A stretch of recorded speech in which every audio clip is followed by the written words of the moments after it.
پانچواں سوال آپ نے کیا ہے درس قرآن کے آداب و اصول کی طرف روشنی مرحمت فرمائے گی. دیکھیے، قرآن کریم کا جو درس ہے وہ عام دنیا کی کتابوں کی طرح درس نہیں ہے. سب سے پہلی بات تو یہ جو قرآن مجید کا درس دیتا ہو اس شخص کے لیے ضروری یہ ہے کہ قرآن مجید کے بارے میں یہ سمجھتا ہو کہ یہ اللہ کی کتاب ہے.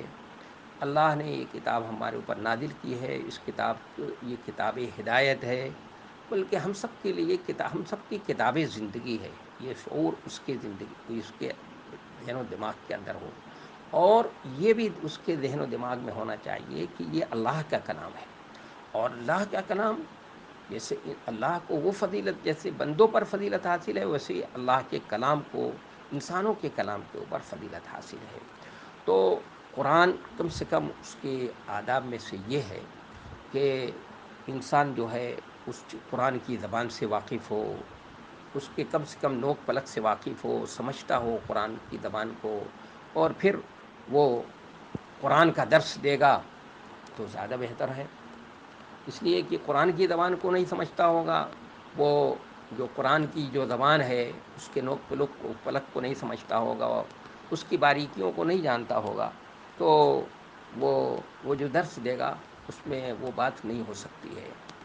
جیسے کچھ لوگ ہیں جو اردو سے تفسیریں پڑھ کر ترجمہ پڑھ کر کے درس دیتے ہیں، لیکن بہر صورت درس کے لیے زیادہ بہتر اس کے آداب میں سے یہ ہے.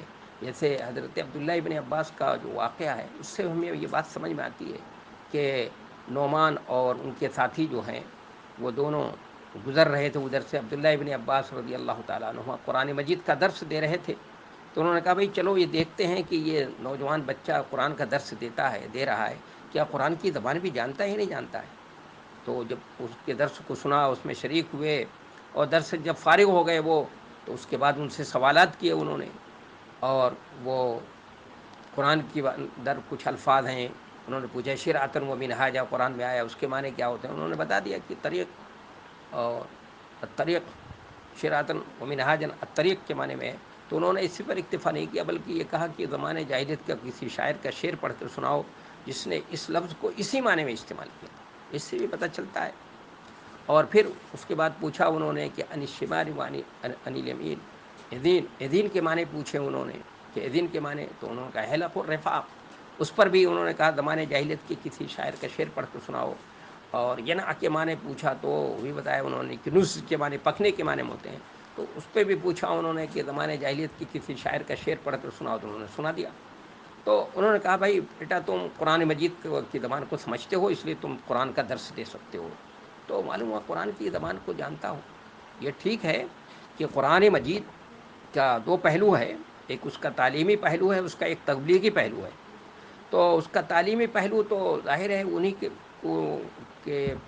کو وہی سمجھ سکتے ہیں، وہی لوگ سمجھ سکتے ہیں جو اس کی زبان کو سمجھتے ہیں.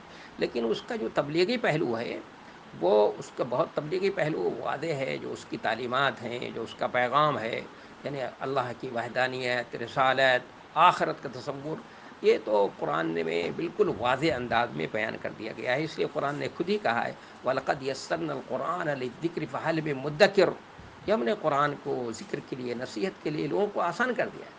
تو یعنی اس کا جو نصیحت کا پہلو ہے یہ پہلو آسان ہے. یعنی وہ ترجمے سے بھی سمجھ سکتے ہیں آپ. اب کوئی پڑھ سکتا ہے اردو کی تفسیروں سے بھی، جو زبان نہیں جانتا عربی زبان سمجھ سکتا ہے. لیکن ہاں جو اس کی باریکیاں ہیں، جو اس کا تعلیمی پہلو ہے، اور یہ تو اس کو سمجھنے کے لیے ضروری ہے جو اس میں جو احکامات ہیں، جو قانون بتایا گیا ہے، اس کے تمام پہلوؤں کو، اس کے تمام نکات کو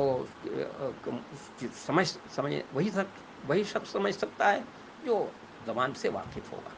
اس لیے اور پھر دوسری بات یہ کہ درس قرآن جب دے وہ شخص تو اس کو کتاب ہدایت سمجھ کر کے پڑھے.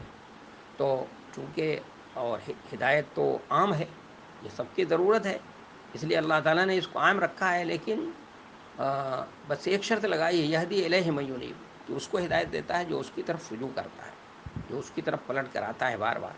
تو اس حیثیت سے اس کو کتاب ہدایت کی حیثیت سے پڑھ کر لوگوں کو درس دے، سمجھائے، تو میں سمجھتا ہوں کہ یہ قرآن مجید کا درس دیتے وقت ان سب پہلوؤں کی طرف نظر ہو، اور پھر قرآن کو جو ہے درس دیا جائے۔ اور قرآن میں جب بھی کوئی بات کہی جائے درس قرآن کے اندر، مثلا آپ قرآن کی زبان جانتی ہیں اور قرآن کی باریکیوں کو بھی سمجھتی ہیں، آپ نے مختلف تفسیروں کو پڑھا ہے، اپنی زندگی لگائی ہے اس میں، آپ نے کچھ سمجھا ہے، تو آپ یہ کہیں کہ بھائی میرے ناقص علم میں نے مطالعہ کیا، میں نے پڑھا، قرآن میں غور کیا، اور تدبر سے میرے اندر میں نے یہ سمجھا ہے۔ آپ یہ نہ کہیں کہ بھائی میں نے جو کچھ سمجھا ہے وہی صحیح سمجھا ہے اور اس کے علاوہ دوسرے لوگ جو سمجھتے ہیں وہ غلط ہے۔ ایسا کہنا جو ہے یہ صحیح نہیں ہے۔ کیوں؟ اس لیے کہ قرآن تو ایک سمندر ہے، اس میں اگر کسی کو عمر نوح بھی مل جائے اور اس میں وہ اپنی زندگی لگا دے، کھپا دے، تو بھی اس کے جو ہے تمام اس کے اہم نکات، اس کی باریکیوں کو تو بھی نہیں سمجھ سکتا ہے انسان۔ بس جو بھی سمجھ میں آئے، جو بات ہو، مطالعہ کیا، اس میں تدبر کیا، تفسیروں کو پڑھا، اردو، تو جو بھی درس دیں تو درس دیتے وقت یہ بات اس انداز سے بات کرنی چاہیے۔ اس انداز سے جو لوگ بات کرتے ہیں کہ میں نے جو سمجھا ہے وہ صحیح ہے، یا اب تک کسی نے سمجھا نہیں تھا اس آیت کو، میں نے سمجھا ہے اور میں جو سمجھ رہا ہوں یہ صحیح ہے، یہ بات جو ہے وہ صحیح نہیں ہے۔ پھر اسی راستے سے شیطان جو ہے اس کے اندر کام کرنا شروع کر دیتا ہے، پھر اس کو راہ راست سے بھٹکا دیتا ہے۔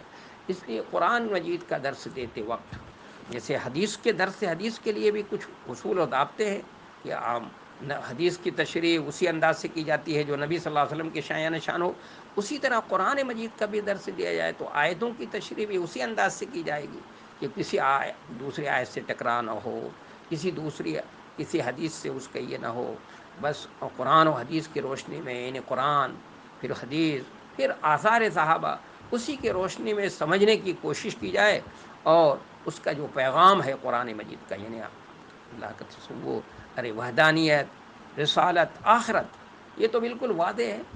اور میں تو پورے اس کے ساتھ کہتا ہوں کہ جو شخص قرآن مجید کو پڑھے گا تو کبھی مشرک نہیں ہو سکتا ہے۔ تو قرآن تو اس طرح سے اللہ کی وحدانیت کو اس انداز سے پیش کرتا ہے، ایسے دو ٹوک انداز میں پیش کرتا ہے، دو دو چار کی طرح سے، کہ پھر کوئی چیز رہی نہیں جاتی ہے۔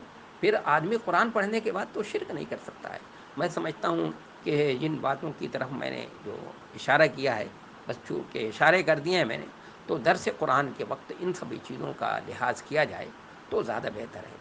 اگر آپ اس کے تعلیمی پہلو کو بھی سمجھنا چاہتی ہیں، اس کے اندر جو قانون بتایا گیا ہے، اس کے اندر جو نکات ہیں، باریکیاں ہیں، تو اس کے لیے بھائی ضروری ہے کہ آپ اس کی زبان سے بھی واقف ہوں، اور اس کی زبان سے واقف ہونا نہیں ہے بلکہ اس سے آپ کو لگاؤ ہو، اس کی باریکیوں کو سمجھتی ہوں، قرآن کے الفاظ کے جو استعمالات ہیں ان کے استعمالات کے فرق کو سمجھتی ہوں، اور جانتی ہوں کہ کون سا لفظ کس معنی میں استعمال ہوتا ہے، تو زیادہ بہتر ہے۔